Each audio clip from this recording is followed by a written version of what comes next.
Hello again. Today I'm gonna be talking about the worst tape recorder mechanism ever found in a boombox. It looks just like that. It's coming from an old boombox, and why am I calling this the worst mechanism ever? Because even if you have two tape decks, two cassette decks, it has only one single motor drive. And I have a list of issues why this is the worst. This is very cheap, so this is an advantage, right? But I would always pay more for a better quality. Let's look at it from behind. You can see the motor over here. It's 9 volts motor drive, and when this is spinning, actually it's both mechanisms are spinning at the same time.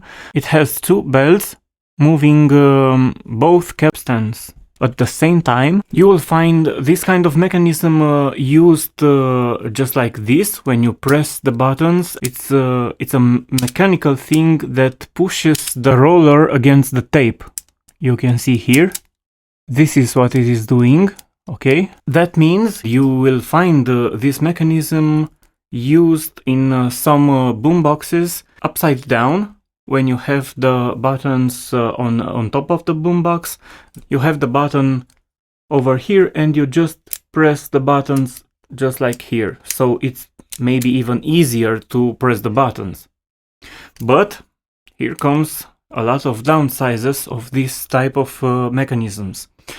The auto stop function when you play a cassette, it's very primitive, so to say.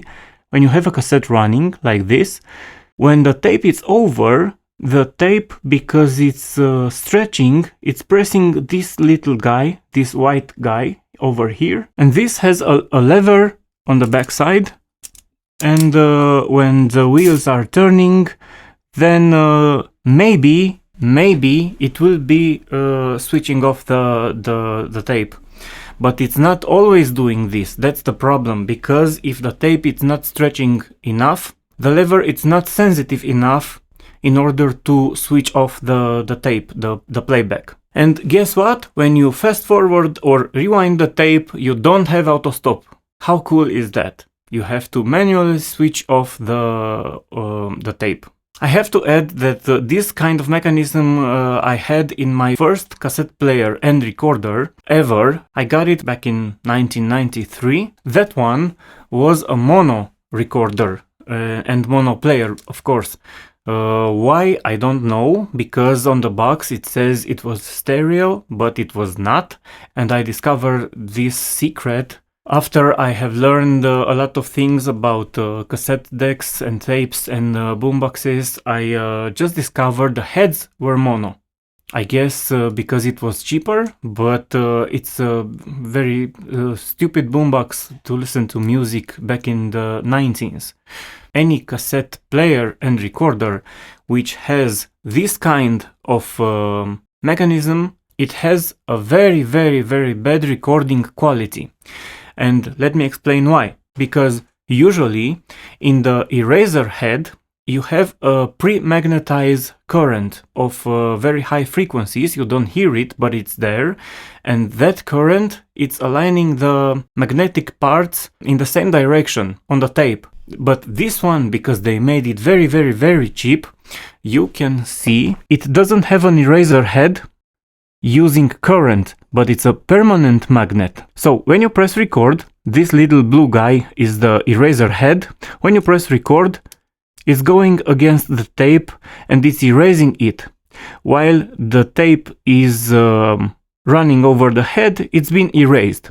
But erasing the tape with this stupid old technology only make the things worse, and the recording is very bad because you have a lot of background noise, which is unacceptable. We already know that tapes has some hiss, some noises and so on.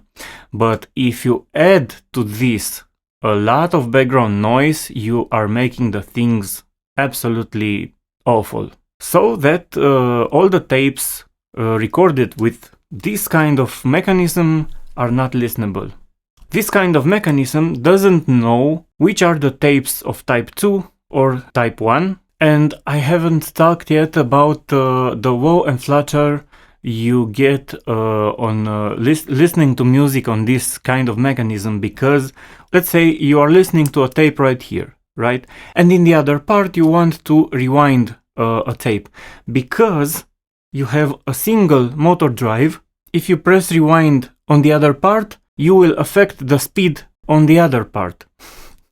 So if you press play on both sides at the same time, or you are recording from one deck to the other, guess what? The single motor drive has to do all the things. So you are stressing the same motor drive for loading 2 cassettes at the same time. What is also interesting on this mechanism is that it lasted for over 3 decades. So I don't know, it's pretty well made, but it's very cheap and very low quality in terms of listening to music on something like this. Overall, if I can live without auto-stop, I cannot live without a good recording on the tapes. So if the recording is bad, I don't want to use this kind of recorders. So next time when you find a cheap boombox and you want to buy it, just take a look at the eraser head. If it's a blue one and it's not staying always on the tape when you press play or record, then it's a permanent magnet instead of an electric magnet for erasing the tape. So I'm suggesting be careful of what you are buying. Thank you for watching this video, I hope you learned something and I hope I'll see you soon. Thanks, bye!